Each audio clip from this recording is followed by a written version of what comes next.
Donc Jésus-Christ est le grand Dieu de toute la terre. Que vous le vouliez ou pas, il est le grand Dieu de toute la terre.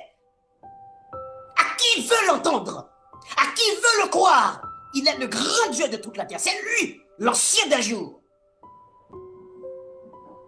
C'est lui. Personne d'autre. C'est lui. Il est le bras de l'Éternel. C'est lui. À cause du travail de son âme. Oh, le bras de l'Éternel a une âme. Oh my God. Hein? Il rassasiera ses regards par sa connaissance, mon serviteur. Oh, le bras de l'Éternel est le serviteur de l'Éternel lui-même. Hey, non, non, non, non, non.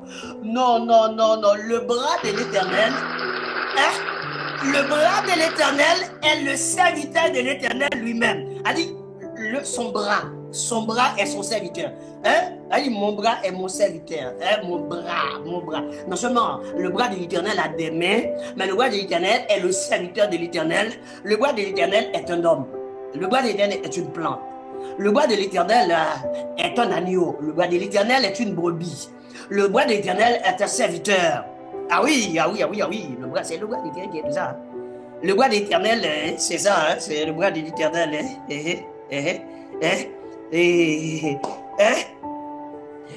Par sa connaissance, mon serviteur justifiera beaucoup d'hommes et il se chargera de leurs iniquités. Donc c'est le bras de l'Éternel qui vient pour se charger de nos iniquités. Et il se chargera de leurs iniquités. C'est pourquoi je lui donnerai sa part. Donc l'Éternel lui-même donnera sa part à son bras. Il a dit à son bras, dit je donnerai sa part à mon bras. Le bras de l'Éternel, là, c'est quoi là? Et il faut méditer. Le bras de l'Éternel, c'est pas l'Éternel lui-même. Et est-ce que le bras de l'Éternel, c'est l'Éternel, oui ou non? Il faut me dire non, c'est l'Éternel, le bras de l'Éternel, c'est pas l'Éternel. Le bras de l'Éternel est un homme de douleur. Regardez, le bras de l'Éternel est mort. On a enterré le bras de l'Éternel. Gloire à Dieu! Oh, gloire à Dieu! Le bois de l'Éternel lui-même, on l'a enterré. Il faut me dire que le bois de l'Éternel n'a pas été enterré. Le bois de l'Éternel n'était pas mort. Il faut me dire ça. Oh, mes serviteurs, vous êtes en train de dire quoi là? C'est écrit noir sur blanc. Le bois de l'Éternel a été enterré. C'est pourquoi je lui donnerai sa part avec les grands. Il partagera le butin avec les puissants. Parce qu'il s'est livré lui-même à la mort. C'est lui-même qui a décidé ça. Parce qu'il avait dit, j'ai détruit ce temple-là. En 3 jours, je le relèverai. Donc, il s'est livré à la mort lui-même, prophétiquement parlant. Et qu'il a été mis au nom des malfaiteurs parce qu'il a porté les péchés de beaucoup d'hommes. Et qu'il a intercédé pour les coupables. Donc, le bras de l'Éternel intercède pour les coupables auprès de l'Éternel lui-même. Le bras. Vous comprenez ce que veut dire bras? Si vous le prenez ça littéralement, c'est votre problème. Je n'ai même pas besoin de vous donner l'explication. Vous avez de bon sens. Le bras de l'Éternel est un homme. C'est à vous de me dire est-ce que c'est ça. Le bras de l'Éternel, c'est un homme. Un homme. Mais c'est un homme de douleur. Un homme de douleur habitué à la souffrance. Maintenant, le bras de l'Éternel, là, il est écrit, bien-aimés frères et sœurs, dans 1 Pierre chapitre 1. Voilà le bras de l'Éternel qui est partout. Partout, absolument partout. Regardez ce qui se passe ici. Regardez ce qui se passe. Pour que vous puissiez comprendre Jésus-Christ là. Il ne faut pas jouer à ça. J'entends des gens qui... Enfin, vous savez, ce qui me pousse à aimer Dieu tellement, c'est le fait de voir des hommes qui sont des intellectuels.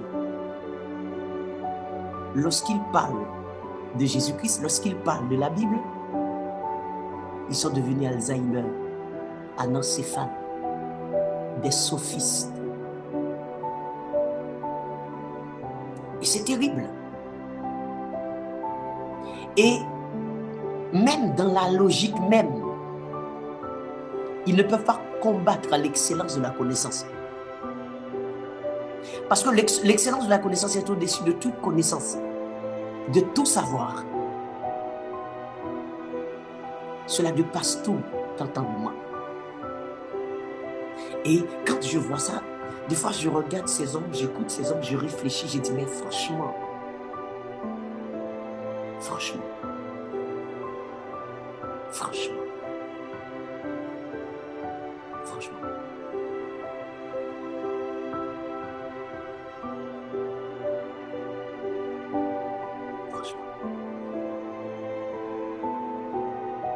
Vous venez de voir, je viens de lire Ésaïe 53.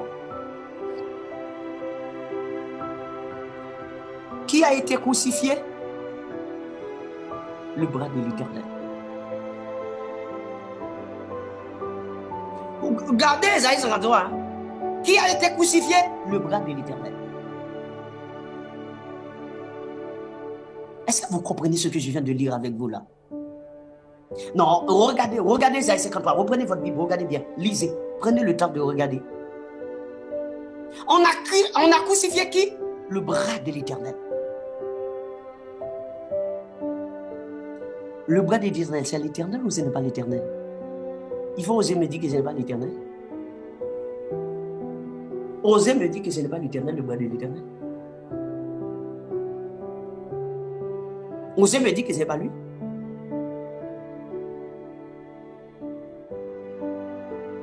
Osez me dire ça. Regardez. 1 Pierre, le chapitre 1, le verset 10-11. Ok? 12. Nous allons voir ça ensemble ici, là. Ok?